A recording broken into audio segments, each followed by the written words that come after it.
अस्सलामुअलैकुम वरहमतुल्लाह। मेरे अजीज़ भाइयों और दोस्तों और बहनों, न्यू जसर टीवी के चैनल पर मैं आपको खुशामदीद कहता हूँ। मेरे नए आने वाले बहनों और भाइयों से गुजारिश है कि बराए मेहरबानी मेरे चैनल न्यू जसर टीवी को सब्सक्राइब करें, वीडियो को लाइक करें और इसको शेयर करें ताकि इल्म की बात दूसरों तक पहुँचे और आपको अजर मिले। आज की हदीस मुबारक का मफहूम इस तरह है कि एक दिन नबी करीम सल्लल्लाहु अलैहि वसल्लम मस्जिद नबी सल्लल्लाहु अलैहि वसल्लम में तशरीफ़ लाए और आप सल्लल्लाहु अलैहि वसल्लम ने मिंबर के एक दर्जा पर कदम मुबारक रखा तो आप सल्लल्लाहु अलैहि वसल्लम फरमाया आमीन। दूसरे पर कदम मुबारक रखा तो आप सल्लल्लाहु अलैहि वसल्लम फरमाया आमीन।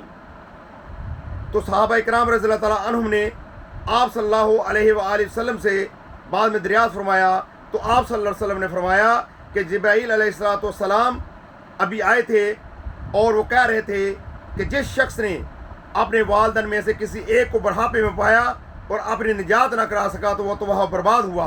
तो मैंने कहा आमीन। फिर दूसरे दर्जे पर जब उन्होंने कदम रखा तो उन्होंने फरमाया कि वो आदमी हलाक हो जाए जो शख्स रमज़ान मुबारक को पाए और उसके बरकत से अपने आप को बख्शवा न सके।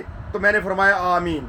मेरे भाइयों और दोस्तों और बहनों, रमज़ान मुबारक के महीने की आमद है तो हमें चाहिए कि हम रमज़ान मुबारक की बरकत से पूरी तरह मुस्तफ़ीद हों और रमज़ान मुबारक की बरकत से अल्लाह ताला की बारगाह में अपने दर्जात को बुलंद फरमा लें और अल्लाह ताला से अपनी मग़फ़िरत करवा लें। और हमें चाहिए कि अपने वालिदैन की खिदमत करें और वालिदैन के लिए दुआएं मग़फ़िरत करें अगर वो अल्लाह को प्यारे हो चुके हैं।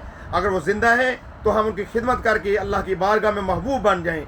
अल्लाह से दुआ है कि अल्लाह ताला हम गुनाहगारों को अमल करने की तौफ़ीक़ अता फरमाए।